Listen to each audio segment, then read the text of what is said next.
Assalamualaikum warahmatullahi wabarakatuh. Yang saya hormati Bapak Rahwan Sanusi SAG MPDI selaku dosen mata kuliah Pendidikan Agama Islam dan rekan-rekan semua yang saya banggakan. Dalam kesempatan kali ini, saya Hilma Salamiah sebagai moderator dan rekan-rekan saya akan mempresentasikan hasil kerja kelompok kami. Sebelum mulai, saya akan memperkenalkan rekan-rekan saya. Yang pertama, Muhammad Apipudin Yazidjidan sebagai pemateri. Yang kedua, Neng Nisa Agung Purwati sebagai pemateri. Yang ketiga, Riksa Andini sebagai pemateri. Dan yang keempat, Rizka sebagai pemateri. Materi yang pertama akan disampaikan oleh rekan saya, Rizka. Saya Rizka, di sini saya akan menjelaskan tentang sebuah latar belakang dari peran Islam dalam perkembangan sains dan teknologi. Nah, problem hubungan antara sains dan agama bukanlah fenomena yang baru, begitu juga sebaliknya. Dalam sejarah perjalanan Islam, problem ini melahirkan perdebatan Islamisasi yang tentunya melibatkan tokoh agama dan pemikir Islam. Kemunculan Islamisasi ilmu dipicu sejak adanya ketertarikan dunia Islam pada pola hubungan agama dengan sains seiring dengan munculnya era kebangkitan dunia Islam pada tataran global tahun 1970-an. Meskipun sesungguhnya ketertarikan itu sudah dimulai sejak perkenalan dunia Islam dengan peradaban barat pada abad ke-19. Nah, berbicara tentang pendidikan, nampaknya masalah pendidikan tidak akan pernah selesai untuk dibicarakan. Karena soal pendidikan akan selalu terkait dengan kontekstualitas kehidupan umat manusia sepanjang zaman. Setiap perkembangan peradaban umat manusia itu sudah tentu akan diikuti oleh berbagai dimensi kehidupan umat itu sendiri, termasuk di dalamnya dimensi pendidikan. Nah, sama halnya ketika kita bicara soal teknologi, yang terlihat dinamika yang berkepanjangan dalam kehidupan manusia. Telah kita lihat transportasi dari tradisional menjadi modern, transformasi masyarakat tradisional yang kini menjadi masyarakat modern. Hal tersebut disebabkan oleh perkembangan ilmu pengetahuan dan teknologi. Teknologi telah menyebabkan perubahan yang sangat besar dalam kehidupan manusia yang tidak pernah diperkirakan sebelumnya. Perkembangan iptek yang sangat pesat ini merupakan perwujudan dari makhluk Tuhan dengan segenap potensi, akal, indera, dan hati yang dimilikinya. Apabila dirasakan, perkembangan iptek adalah suatu prestasi yang besar yang ditorehkan dalam lembaran.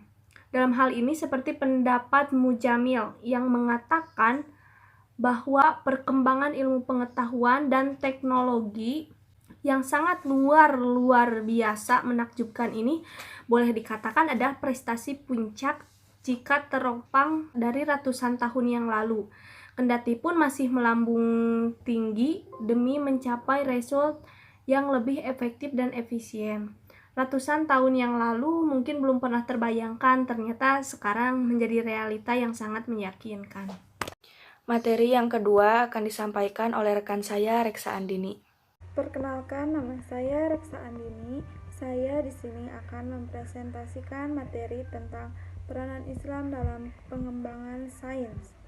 Islam merupakan agama yang melingkupi segala aspek dalam kehidupan, termasuk sains dan ilmu pengetahuan. Islam mewajibkan setiap muslim untuk mencari dan menuntut ilmu, baik ilmu duniawi maupun ilmu agama. Hal ini dapat tercermin dari sejarah peradaban Islam pada zaman keemasan Islam yang menjunjung tinggi sains dan ilmu pengetahuan. Zaman kejayaan Islam adalah masa ketika para filsuf, ilmuwan, dan insinyur dari dunia Islam menghasilkan banyak kontribusi terhadap perkembangan teknologi dan kebudayaan, baik dengan menjaga tradisi yang ada maupun menambah penemuan dan inovasi mereka sendiri. Zaman keemasan Islam dipicu oleh beberapa hal yang saling mendukung satu dengan yang lain. Hal pertama adalah ketika Khalifah pertama dinasti Umayyah menemukan banyak manuskrip-manuskrip kuno di kota Damaskus. Yang kedua, karena kekhalifahan Umayyah mengadopsi teknologi penulisan naskah di kertas dan menerjemahkan ke dalam bahasa Arab. Yang ketiga, ketika perpindahan pusat pemerintahan kekhalifahan dari Damaskus ke Baghdad, yang mendapat pengaruh kebudayaan dan ilmu pengetahuan dari Yunani, Romawi, Persia, dan India. Yang keempat, peranan dua khalifah besar yaitu Harun ar-Rasyid dan anaknya Al-Ma'mun yang punya cita-cita mulia untuk membangun peradaban Islam yang menjunjung tinggi perkembangan sains.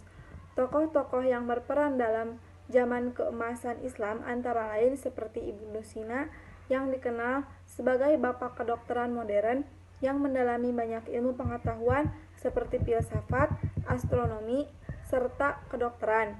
Bukunya yang berjudul The Canon of Medicine yang menjadi buku pegangan utama mahasiswa kedokteran di Eropa sampai abad ke-18 atau 700 tahun ke depan.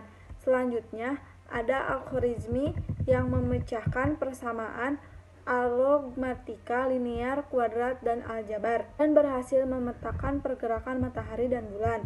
Penyebabnya, hancurnya masa peradaban Islam yang pertama adalah Al-Ghazali yang menentang pengaruh filsafat Yunani dalam peradaban dunia Islam. Dan beberapa cendekiawan seperti Ibnu Rushd menganggap bahwa tidak ada pertentangan antara filsafat Ibnu Sina dan Al-Farabi dengan ajaran agama Islam. Al-Ghazali tetap menentang pengaruh filsafat Yunani dan menginginkan pemurnian ajaran agama Islam. Yang kedua, serbuan bangsa Mongol yang menghancurkan Baghdad bersama dengan pusat ilmu pengetahuan paling lengkap pada saat itu, Bait al-Hikmah, dan menjadi titik penurunan sains dan ilmu pengetahuan. Peradaban Islam pernah begitu maju karena peradaban Islam saat itu sangat menjunjung tinggi akses sains dan ilmu pengetahuan yang terbuka dari berbagai macam sumber. Mereka bisa maju dengan menghargai para ilmuwan sebelumnya. Meskipun mereka berasal dari kebudayaan yang berbeda, Yunani, Romawi, Persia, dan India, peradaban Islam dulu begitu maju karena menghargai perbedaan serta terbuka dengan kelompok lain seperti Yahudi, Nasrani, Sabia, dan Zoroaster atau Majusi untuk ikut bersama-sama membangun dunia ini dan berkontribusi mengembangkan ilmu untuk menjadikan dunia ini lebih baik. Terima kasih. Materi selanjutnya akan disampaikan oleh rekan saya Muhammad Afifuddin Yazid Jidan. Halo, saya Jidan. Saya akan membacakan peran Islam dalam pengembangan teknologi. Dalam Al-Quran surat Al-Imran ayat 190 sampai 191, ayat tersebut menjelaskan betapa pentingnya ilmu pengetahuan dan teknologi dalam Islam untuk dipelajari dan dimiliki. Peran Islam yang pertama adalah akidah Islam sebagai dasar ilmu pengetahuan dan teknologi. Akidah Islam harus dijadikan dasar segala konsep maupun aplikasi ilmu pengetahuan dan teknologi. Kini telah banyak umat Islam yang mengikuti negara barat mulai dari gaya hidup sampai dengan konsep ilmu pengetahuan. Generasi sekarang ini pun banyak mengagumi kebiasaan-kebiasaan negara barat dengan menjadikan akidah Islam sebagai dasar ilmu pengetahuan dan teknologi dapat distandarisasi benar salahnya dengan tolak ukur Al-Quran dan hadis. Tentunya tidak boleh bertentangan dengan keduanya. Syariat Islam harus dijadikan standar pemanfaatan ilmu pengetahuan teknologi. Apabila telah dihalalkan oleh syariat Islam, maka ilmu pengetahuan dan teknologi tersebut boleh dimanfaatkan. Sebaliknya, apabila telah diharamkan oleh syariat, maka ilmu pengetahuan dan teknologi tersebut tidak boleh dimanfaatkan. Banyak contoh yang menjelaskan bahwa orang barat mengaplikasikan ilmu pengetahuan dan teknologi tidak sesuai dengan syariat atau nilai agama. Misalnya, meletakkan embrio pada ibu pengganti atau yang sering disebut bayi tabung. Hal tersebut mungkin telah menjadi hal biasa atau bahkan menjadi kebiasaan bagi bangsa barat. Jelas hal itu sangat bertentangan dengan syariat atau nilai agama Islam. Disinilah harus ditegakkan syariat agama Islam dalam mengembangkan ilmu pengetahuan dan teknologi agar sesuai dengan perintah Allah Subhanahu wa taala dan jauh dari larangannya. Dan materi terakhir akan disampaikan oleh rekan saya Nengnisa Agung Purwati. Assalamualaikum warahmatullahi wabarakatuh. Perkenalkan, nama saya Nengnisa Agung Purwati dari kelas akuntansi A. Saya akan mempresentasikan tentang materi komparasi sains dan teknologi. Ada dua pendapat tentang materi saintek. Yang pertama, saintek bebas nilai sehingga dapat diambil dari mana saja. Sementara sebagian lain berpendapat bahwa saintek harus difilterkan lebih dahulu atau diislamkan lebih dulu.